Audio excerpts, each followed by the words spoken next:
Assalamualaikum warahmatullahi wabarakatuh. Salam damai, salam sejahtera untuk dulur-dulurku semua ya, dimanapun berada. Jumpa kembali bersama saya di channel Tubagus Singo Kencono. Alhamdulillah, syukurillah, wassalatu wassalamu ala rasulillah.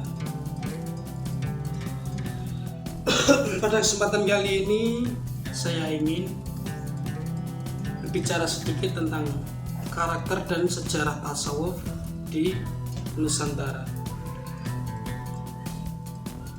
Ada dua karakter tasawuf yang muncul di Nusantara ini yang sudah saya bahas di video sebelumnya ya,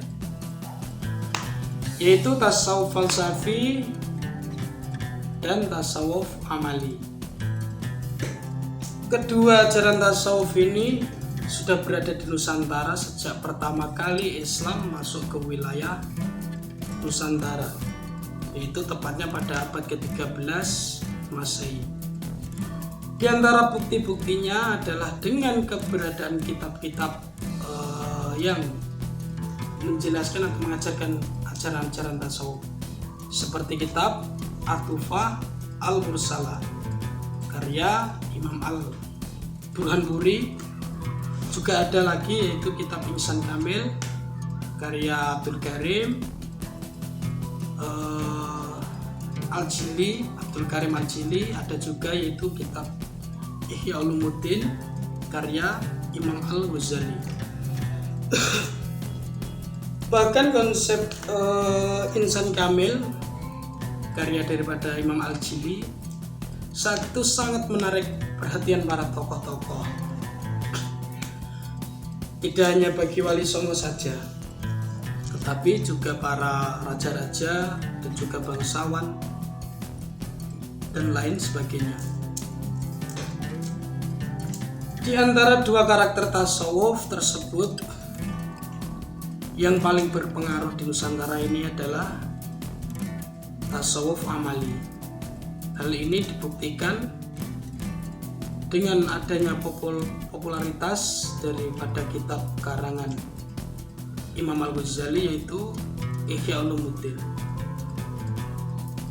Ini yang menjadikan Imam Al-Ghazali dengan kitabnya Ihya Ulumuddin menjadi kiblatnya tasawuf Nahdlatul Ulama selain daripada Imam Junaidi Al-Baghdadi.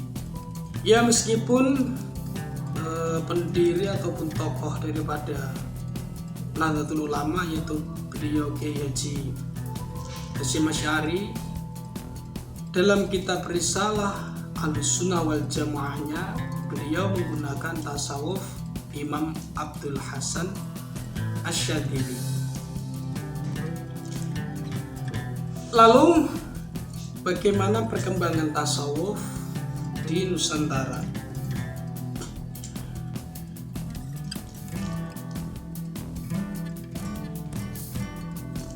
Dalam perkembangannya, tasawuf di Nusantara ini mengalami sebuah dinamika masing-masing. Dari mulai prakolonial sampai pasca kolonial. Lalu siapakah tokoh-tokoh penyebar ajaran tasawuf abad ke-16 sampai 18 di Nusantara ini? Di antaranya adalah Syekh Hamzah Al-Fansuri yang merupakan ulama pengamal tarekat dan terkenal dengan konsep tasawuf falsafi dengan istilah wujudiyah. Selain daripada Imam Al-Fansuri, ada pula yaitu Syekh Syamsuddin Al-Sumatrani yang merupakan ulama pelopor ajaran martabat 7. Al-Sumatrani juga dikenal sebagai mursyid tarekat Naqsyabandiyah, dan beliau seorang tokoh yang sangat gigih dalam melawan penjajah, termasuk dalam peristiwa perlawanan terhadap Portugis di Malaka. Lalu berikutnya disusul dengan Syekh Abdul Rauf Al-Singgili yang meneruskan penyebaran ajaran martabat 7 dan modifikasi tarekat Naqsyabandiyah hingga berkembang pesat di Nusantara. Kemudian dilanjut dengan Syekh Yusuf Al-Makassari atau Makassari yang mengamalkan tarekat Samaniyah atau dan juga ajaran martabat 7. Selanjutnya ada Syekh Abdus Somad Al-Palembani dan Syekh Nafis Al-Banjari. Pada abad ke-19 Masehi, praktek tasawuf mulai mendapat pengawasan dari Belanda karena ajaran tasawuf dianggap bisa membahayakan eksistensi penjajah di Nusantara kala itu. Di antara upaya yang dilakukan Belanda adalah dengan mengangkat Sayyid Utsman sebagai mufti dan mengeluarkan sebuah fatwa tentang larangan ajaran tasawuf. Sejak itu Belanda punya dasar untuk melarang ajaran martabat 7 dan torekoh-torekoh di seluruh wilayah Nusantara. Termasuk kontrol yang dilakukan Belanda kala itu adalah dengan adanya keharusan izin atau harus izin terlebih dahulu dari pihak penjajah jika ada seseorang yang ingin mengajarkan tasawuf. Itu pun kegiatannya kala itu terus diawasi oleh pihak Belanda. Memasuki era abad ke-20 ketika masih dalam era kolonial, ditandai dengan banyak ulama yang secara sembunyi-sembunyi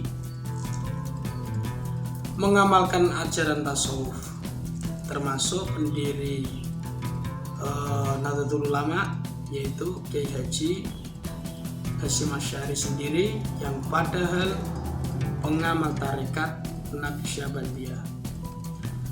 Baru setelah Indonesia merdeka, tasawuf mulai dibuka dan diajarkan dan dipraktekkan di berbagai wilayah di Nusantara ini. Seperti sekarang ini banyak kita lihat baik di media sosial maupun di acara-acara tertentu, kita tahu kebebasan dalam belajar maupun mengajar tasawuf. Maka dari itu kita perlu bersyukur dan berterima kasih kepada para leluhur-leluhur kita yang sudah membuka jalan-jalan yang sangat memudahkan kita untuk belajar maupun mengajar. Seperti pengajian yang mengajarkan tasawuf, itu termasuk organisasi-organisasi yang rutin mengajarkan ajaran tasawuf seperti Jetman ya, Jemaah Ahli Thariqah Al-Mutabbarah Nahdiyah. Oke, sekian dari saya. Akhirul kalam, wallahu a'lam bishawab. Assalamualaikum warahmatullahi wabarakatuh.